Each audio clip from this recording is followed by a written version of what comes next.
Hello Witblox makers! Welcome to the series Coding with WitPro, where we are going to learn how to use the WitPro Blox.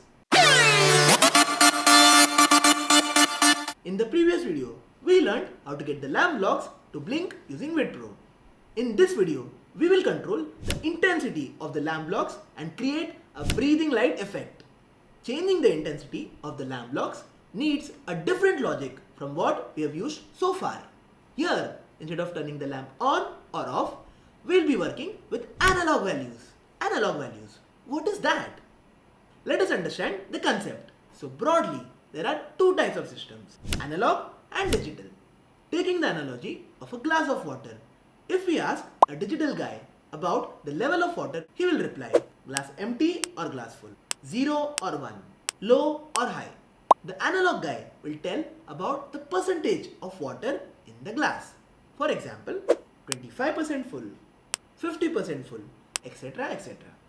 In our experiment today, we'll be also doing a very similar thing, where instead of instructing the lamp blocks to be on or off, we'll be changing the intensity of the lamp blocks. And when we do it repeatedly, it creates a breathing light effect. So, let's start making. First, we grab the parts: battery, lamp blocks and WitPro Blox. In WitPro Blox, we can theoretically use all the pins as analog output pins. Here, we will be using pin 2 of the WitPro for this activity. Connect the lamp blocks to pin 2 of WitPro as shown. Now, for the logic, open the WitPro software.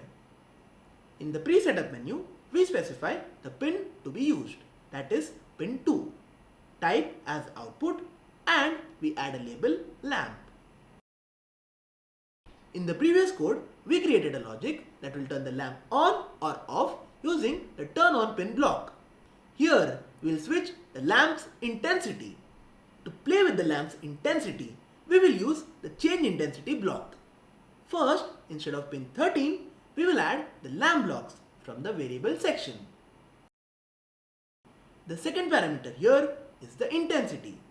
Intensity of the lamp blocks can be varied between 0 to 255. 0 is the minimum intensity, while 255 is the maximum intensity. Now, to make it a breathing light, we just need to vary the intensity between 0 to 255 with a suitable delay in between them. In order to make the lamp go on and off with varying intensity, we need to copy the blocks like this.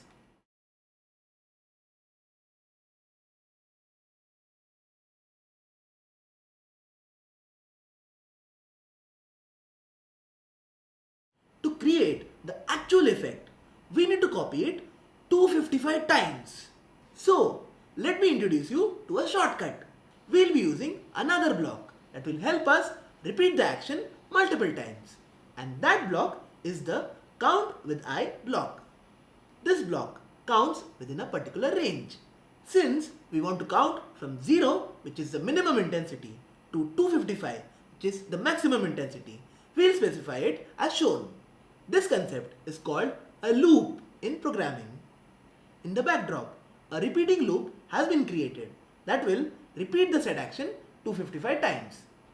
Now, to create the breathing effect, we will add the change intensity block within the count block as shown. This makes the light switch on and off with a varying intensity. To see the output properly, we will also add a wait for 20 millisecond block in this logic. To set the intensity based on the count block, here we add the I block from the variable section. Now, for the output, we need to upload the code to the board. Make sure to select the correct COM port. Then go to Actions and then click on Upload Code to Board. And voila! Our project is now ready. You can also tweak the step value within the count blocks to see a different breathing light effect.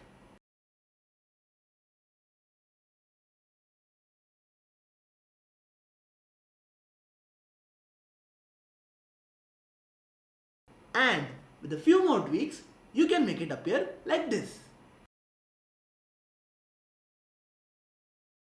This is how we can modify the intensity of the Lamp Blox using WitPro.